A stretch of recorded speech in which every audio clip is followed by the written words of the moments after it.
संस्कार दुःखैः गुणवृत्ति विरोधाच्च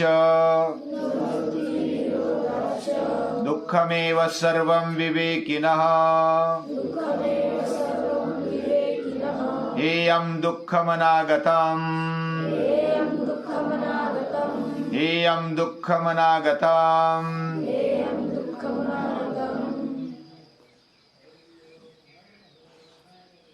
अलग अलग व्यक्तियों की अलग अलग दृष्टि होती है, लेकिन बहुत सारे लोगों को लगता है कि ये जीवन यानी दुख है और अपने जीवन में हम दुख ही भोग रहे हैं। विवेकी भी विद्वान भी ऐसा मानते हैं। ऐसा पहले सूत्र में हमने देखा और गीता उसके बारे में क्या दृष्टिकोण रखती है ये भी देखा। एक के पास अगर आधा भरा हुआ ग्लास दिया जाए पानी का,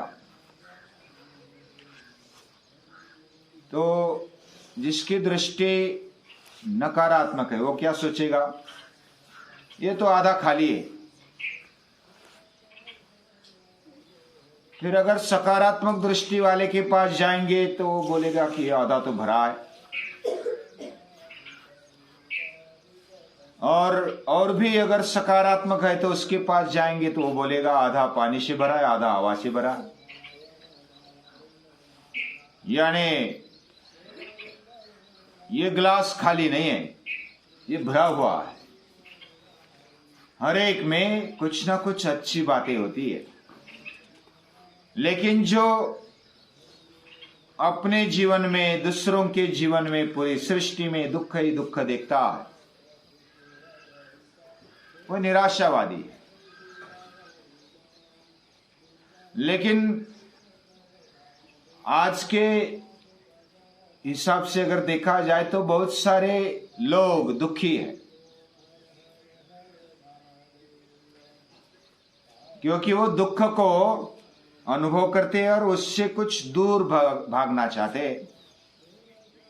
कोई इधर दुख भगाने के लिए पुण्य कर्म करते हैं और स्वर्ग में जाकर के हमें सुख मिलेगा ऐसा सोचकर कुछ पुण्य कर्म करते हैं।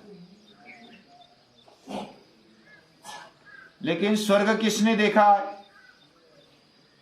होगा या नहीं होगा अलग बात है। लेकिन जो आज का जीवन अच्छा नहीं जी सकता वो स्वर्ग में कैसा जाएगा। जिसके जीवन में सकारात्मक दृष्टि उसके लिए यही स्वर्ग है। अगर अलग अलग तत्व ज्ञान देखेंगे तो बुद्ध तत्व ज्ञान में, बुद्ध दर्शन में कुछ बातें बताई, आर्य सत्य उसको बोलते हैं। वो पहले आर्य सत्य मानते हैं कि ये सब दुख है, सर्वम दुखम, ये सभी दुख है, जीवन ही दुख है, पूरी सृष्टि दुखमय है। और उस दुख का अस्तित्व मेरे जीवन में है,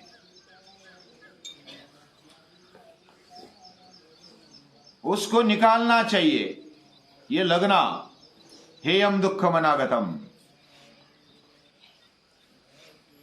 और निकालने के लिए कुछ उपाय करना चाहिए, कुछ कार्यवाही करनी चाहिए। ये चौथा आर्य सत्य।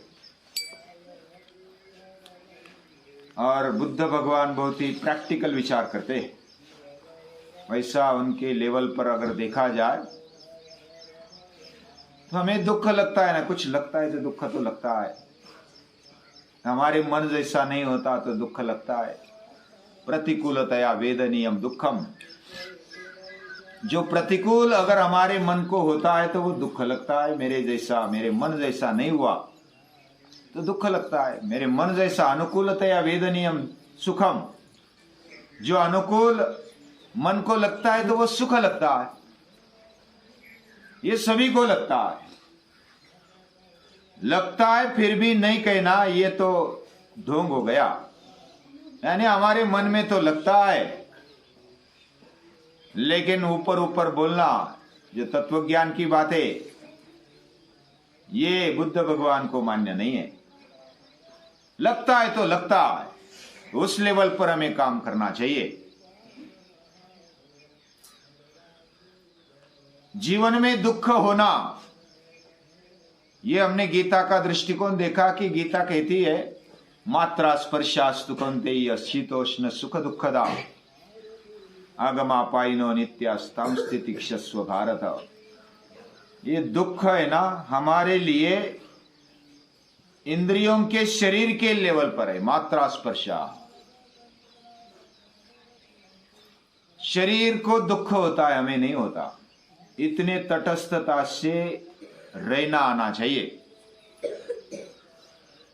और दूसरा भी दृष्टिकोण है, शरीर को दुख अगर नहीं होगा वो पूरा मर जाएगा, लेकिन समझ में नहीं आएगा, उसको बधिर बोलेंगे।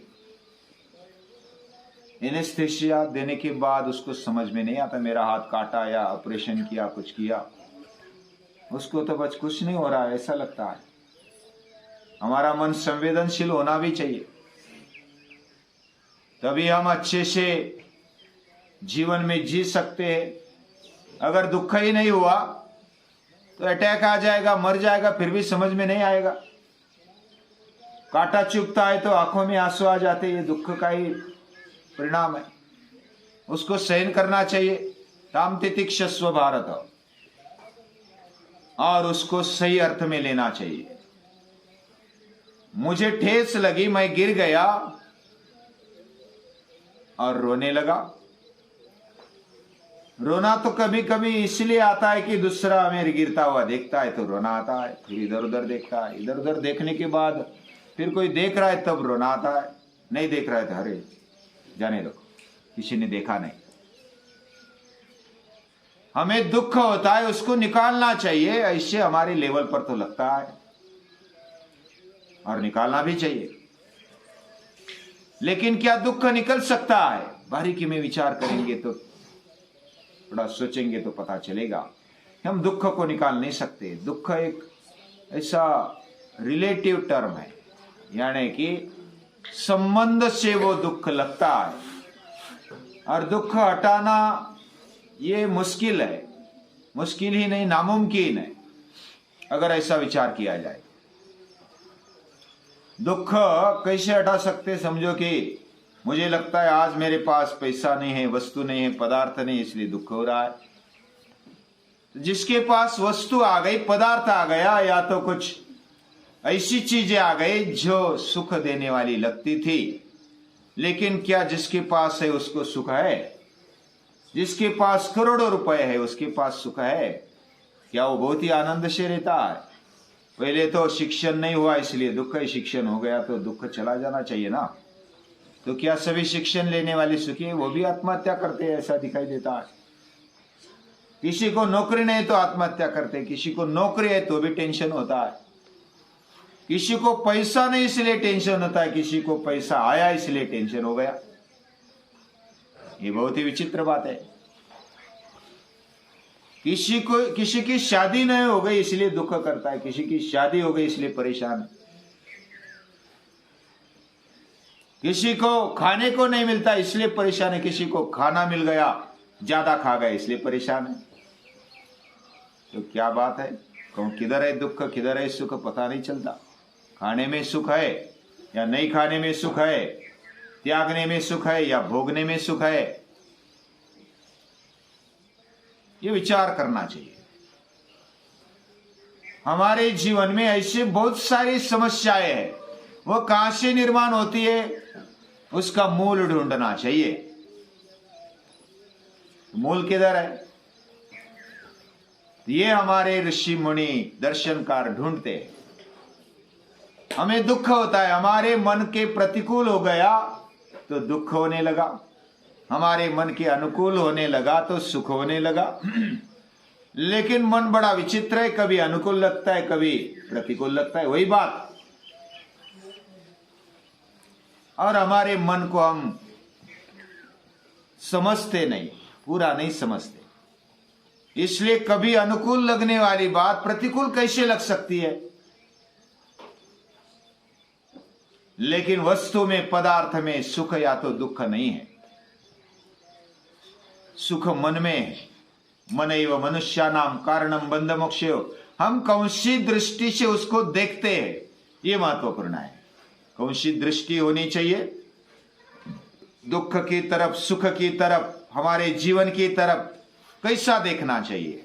ये भौतिक जगत और अभौतिक कुछ बातें हैं, उसकी तरफ कैसे देखना चाहिए, ये दृष्टिकोण देने के लिए अगला सूत्र है, लेकिन वो बाद में देखेंगे। यानी अभ्यास करना चाहिए, महत्वपूर्ण बात है।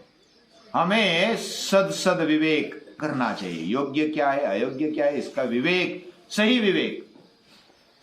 विवेक को तो सही बोलना, ये उसको लगाने की जरूरत नहीं है। विवेक यानी उसमें सद विवेक आता ही है। वो विवेक हमारे जीवन में आ जाए, इसके लिए अभ्यास करना चाहिए। अभ्यास में क्या है आगे, वो आगे देखेंगे। आज के लिए इतना ही। सभी को नमस्कार।